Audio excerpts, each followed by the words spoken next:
आज भारतीय स्वातंत्र्य दिन। सर्वांना भारतीय स्वातंत्र्य दिनाच्या हार्दिक शुभेच्छा। नमस्कार, मी अंकुश पाटील श्री छत्रपती अकॅडमी पुणेमध्ये आपलं मनपूर्वक स्वागत करतो।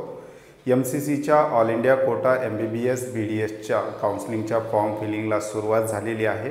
आता चॉईस फिलिंगही थोड्याच दिवसात त्या ठिकाणी सुरुवात होणार आहे। चॉईस फिलिंग करत असताना विद्यार्थ्यांनी कोणती काळजी घ्यायची आहे, कोणते कॉलेजेस विद्यार्थ्यांनी भरावेत, कोणकोणते फॅक्टर त्याच्यामध्ये लक्षात घ्यावेत, याविषयी डिटेल इन्फॉर्मेशन देणारा आजचा हा व्हिडिओ आपण बनवत आहोत। चॅनलवर नवीन असाल तर अशाच माहितीपूर्ण व्हिडिओसाठी श्री छत्रपती अकॅडमी पुणेच्या यूट्यूब चॅनलला सबस्क्राईब करा। सर्वात आधी आपण पाहूयात की MCCचं शेड्यूल कशा प्रकारे आहे। शेड्यूल जर आपण बघितलं तर चॉईस फिलिंगची डेट्स काय आहे। चॉईस फिलिंग म्हणजे प्रेफरन्स फॉर्म भरणं, कॉलेजेस भरणं। तर शेड्यूल कशा प्रकारे आहे, रजिस्ट्रेशन आणि पेमेंट म्हणजेच MCCच्या वेबसाईटवर ज्या ज्या विद्यार्थ्यांना भाग घ्यायचा आहे अशा विद्यार्थ्यांसाठी रजिस्ट्रेशन आणि पेमेंट करण्यासाठी 14 ते 20 तारखेपर्यंत विद्यार्थी त्या ठिकाणी रजिस्ट्रेशन करू शकतात।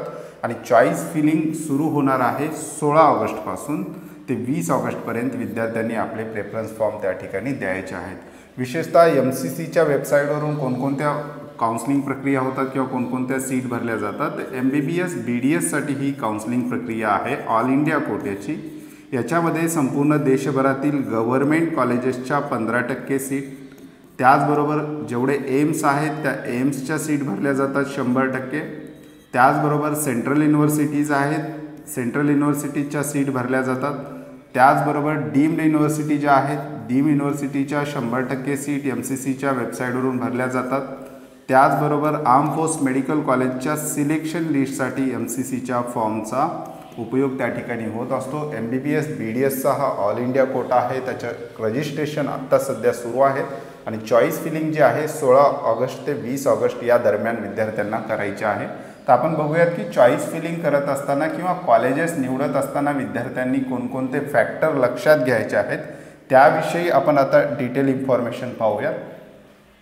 तत्पूर्वी ज्या विद्यार्थ्यांना श्री छत्रपती अकॅडमी पुणेकडे ऑफलाईन काउन्सिलिंग परचेस करता आलेली नाही अशा विद्यार्थ्यांसाठी श्री छत्रपती अकॅडमी पुणेमार्फत ऑनलाईन काउन्सिलिंग कोर्ससुद्धा मी लॉन्च केलेला आहे। विद्यार्थी घर बसल्या आपली काउन्सिलिंग प्रक्रिया त्या ठिकाणी पार पाडू शकतो। विद्यार्थ्यांना जो डाटा आहे महत्त्वाचा तो आम्ही या कोर्समध्ये इन्क्लूड केलेला आहे। PDF स्वरूपात डाटा आहे। अगदी 1400 रुपयात हा काउन्सिलिंग कोर्स आहे।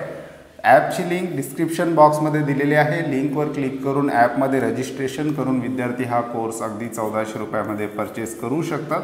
याच्यामध्ये state quota, all India Kota आणि अदर स्टेट कट ऑफचे बुकलेटसुद्धा विद्यार्थ्यांना मिळतील। त्याचबरोबर वेगवेगळे जे काही अपडेट्स आहेत त्या अपडेट्ससुद्धा या ठिकाणी मिळतील। सध्या ऑल इंडिया कोट्याची काउन्सिलिंग प्रक्रिया सुरू आहे, त्या संदर्भातले बुकलेट आम्ही ऑनलाईन ॲपमध्ये टाकलेले सुद्धा आहेत। एम्स MBBS आहे, ऑल इंडिया कोटा 15%चं कॅटेगरी वाईज कट ऑफ आपण दिलेला आहे। डीम युनिव्हर्सिटीचे मागच्या वर्षीचे कट ऑफ, त्याचबरोबर फी स्ट्रक्चर, त्याचबरोबर डीममध्ये MBBS संपूर्ण करण्यासाठी पॅकेज कितीपर्यंत लागू शकतं याविषयीची माहिती। आणि आत्ता आपण ॲड करतोय all India quota MBBS state wise ideal preference लिस्टसुद्धा आपण त्या कोर्समध्ये इन्क्लूड करणार आहोत। त्यामुळे जे विद्यार्थी इंटरेस्टेड असतील त्यांच्यासाठी डिस्क्रिप्शन बॉक्समध्ये ॲपची लिंक दिलेली आहे।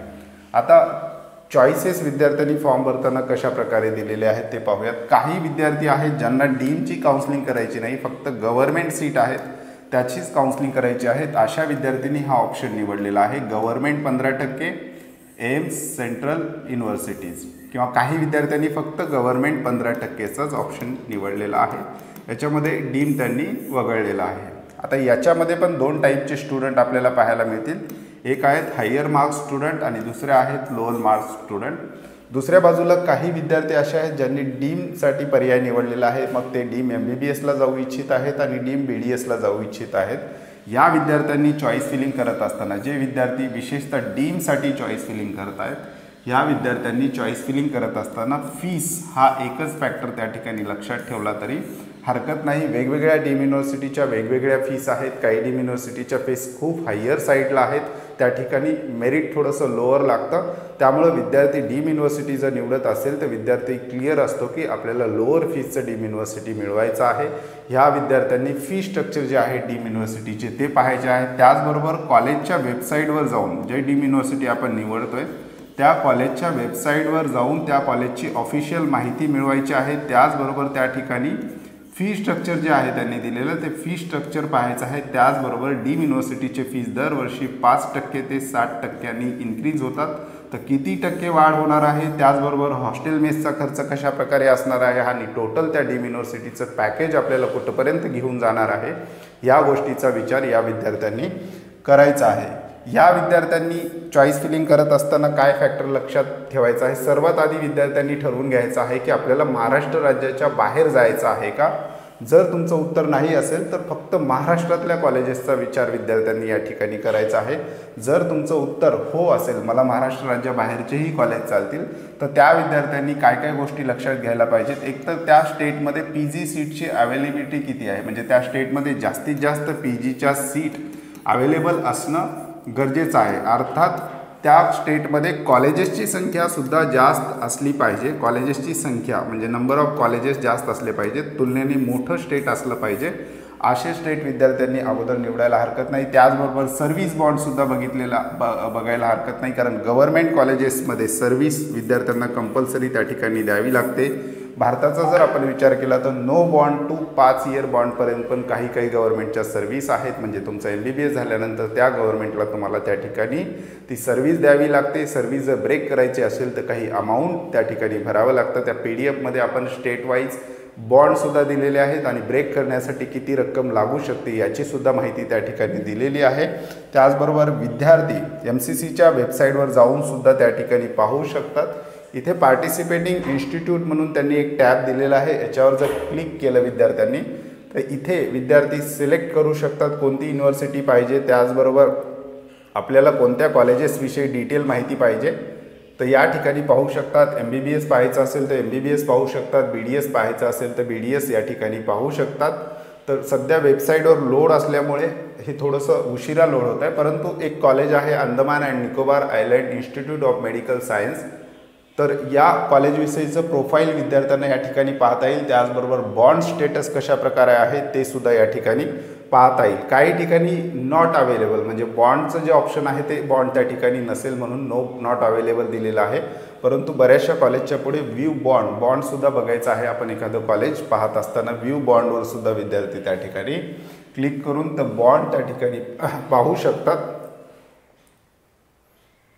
इथे बॉन्डविषयी संपूर्ण माहिती तुम्हाला पाहायला मिळेल. त्या स्टेटला किती वर्षाचा बॉन्ड आहे, कशा प्रकारे बॉन्ड विद्यार्थ्यांना करून द्यायचा आहे. हा एक महत्त्वाचा फॅक्टर विद्यार्थ्यांनी चॉईस फिलिंग करत असताना लक्षात ठेवायचा आहे.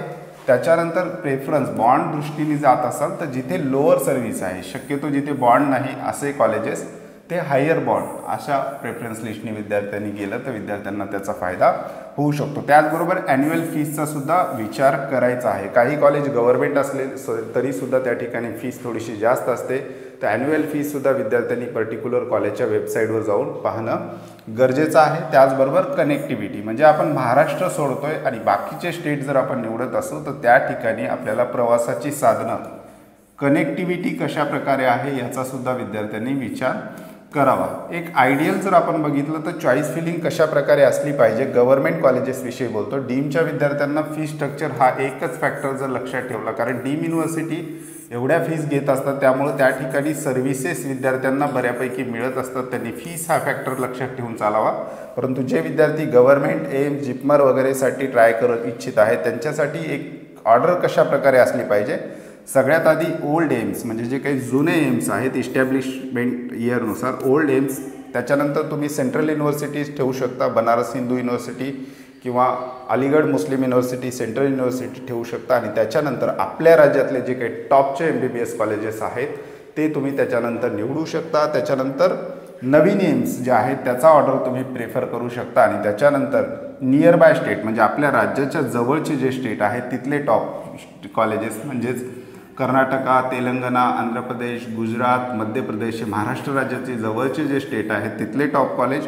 आणि त्याच्यानंतरचा जर तुमचा प्रेफरन्स घ्यायचा असेल तर आपल्या राज्यातील उरलेले गव्हर्नमेंट कॉलेज, त्याच्यानंतर बाहेरच्या राज्यातील जवळच्या राज्यातील उरलेले गव्हर्नमेंट कॉलेज आणि त्याच्यानंतर हाय बॉन्ड जे आहेत, ज्या ठिकाणी हाय बॉन्ड आहेत असे कॉलेज सगळ्यात शेवटी विद्यार्थ्यांनी टाकलं तरी हरकत नाही. स्क्रीनशॉट मारून घेऊ शकता. असा एक ऑर्डर ठेवायला हरकत नाही. विद्यार्थी आपल्या स्वतःची वैयक्तिक चॉईस फिलिंग त्या ठिकाणी निवडू शकतो, परंतु कोणकोणते फॅक्टर आहेत जे विद्यार्थ्यांनी लक्षात ठेवायला पाहिजेत त्याविषयी आपण थोडक्यात या ठिकाणी डिस्कस केलेलं आहे. संपूर्ण आयडियल प्रेफरन्स लिस्ट आमच्या कोर्समध्ये सुद्धा विद्यार्थ्यांना त्या ठिकाणी अवेलेबल आहे. विद्यार्थी आमच्या ऑनलाईन ॲपवर जाऊन हा कोर्स त्या ठिकाणी परचेस करू शकतात. डिस्क्रिप्शन बॉक्समध्ये ॲपची लिंक देण्यात आलेली आहे. त्या ठिकाणी तुम्हाला डीमचे पॅकेजेसपासून ते ऑल इंडिया कोट्यातील स्टेट वाईज टॉप कॉलेजेस जे आहेत त्याची लिस्टसुद्धा आम्ही त्याच्यामध्ये दिलेली आहे. त्याचबरोबर त्या कॉलेजचा मागच्या वर्षीचा कॅटेगरी वाईज कट ऑफसुद्धा त्याच्यामध्ये इन्क्लूड केलेला आहे. तुर्तास आजच्या व्हिडिओमध्ये इथेच थांबूयात. पुन्हा एकदा सगळ्यांना भारतीय स्वातंत्र्य दिनाच्या हार्दिक शुभेच्छा देतो.